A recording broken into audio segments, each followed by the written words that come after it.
বাংলাদেশি পাসপোর্টধারীরা এখন ভিসা ছাড়াই যেতে পারেন এশিয়ার ৬টি দেশে। সম্প্রতি যুক্তরাজ্য ভিত্তিক হেনরি অ্যান্ড পার্টনার্সের প্রকাশিত সর্বশেষ গ্লোবাল পাসপোর্ট র্যাঙ্কিং অনুযায়ী বিশ্বের মোট ৩৯টি গন্তব্যে ভিসামুক্ত প্রবেশাধিকার রয়েছে বাংলাদেশিদের। এর মধ্যে এশিয়ার ৬টি দেশ বিশেষভাবে ভ্রমণপ্রেমীদের আকর্ষণ করছে। সেগুলো হলো নেপাল। বাংলাদেশের জন্য নেপাল অন্যতম প্রিয় গন্তব্য। কাঠমান্ডুর ত্রিভুবন আন্তর্জাতিক বিমানবন্দর সহ নির্ধারিত প্রবেশ পথে অন অ্যারাইভেল ভিসা পাওয়া যায়। পাহাড় প্রকৃতির দেশ নেপালে কাঠমান্ডু ভ্যালির ঐতিহাসিক মন্দির, উত্তরার অন্নপূর্ণা রেঞ্জের দৃশ্য এবং এভারেস্ট বেস ক্যাম্প ট্রেক বিশ্বজুড়ে বিখ্যাত।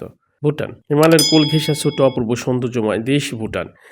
এই দেশে যেতে বাংলাদেশিদের কোনো ভিসা লাগে না। দেশটির রাজধানী থিম্পু বিখ্যাত টাইগার নেস্ট মনাস্টেরি, পোনাতা জং ও বরফে ঢাকা পবজিতা ভ্যালি প্রযুক্তির কাছে অন্যতম আকর্ষণ। মালদ্বীপ সমুদ্র বিশিষ্ট মালদ্বীপে বাংলাদেশিরা ৩০ দিনের জন্য ভিসা অন অ্যারাইভেল সুবিধা পেয়ে থাকেন।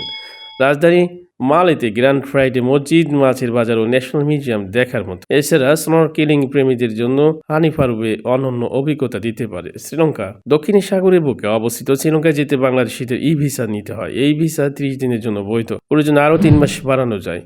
Sigiriya lion rock Ira national পার্কের বন্যপ্রাণী আর গোয়াল ফটো বিচ এই দ্বীপ দেশের মূল আকর্ষণ। কম্বোডিয়া দক্ষিণ পূর্ব এশিয়ায় প্রাচীন ইতিহাস আর প্রাকৃতিক সৌন্দর্যে ভরপুর কম্বোডিয়ায় বাংলাদেশিরা ভিসা অন অ্যারাইভেল সুবিধা পান। বিখ্যাত Anchor watt, royal palace, silver প্যাগোডো আর সমুদ্রপ্রেমীদের জন্য কোহরং দ্বীপ ঘুরে আসা যেতে পারে। তিমুর লেস্তে বা পূর্ব তিমুর এশিয়ান লোকানুরত্ন তিমুর লেস্তে বাংলাদেশিরা ভিসা অন অ্যারাইভেল সুবিধায় ভ্রমণ করতে পারেন। রাজধানী দিল্লির কিস্টোর এই ভাস্কর্য আতাউরা দ্বীপের সামুদ্রিক জীববৈচিত্র্য এবং মাউন্ট রামেলু ট্র্যাক পর্যটকের জন্য অসাধারণ অভিজ্ঞতা।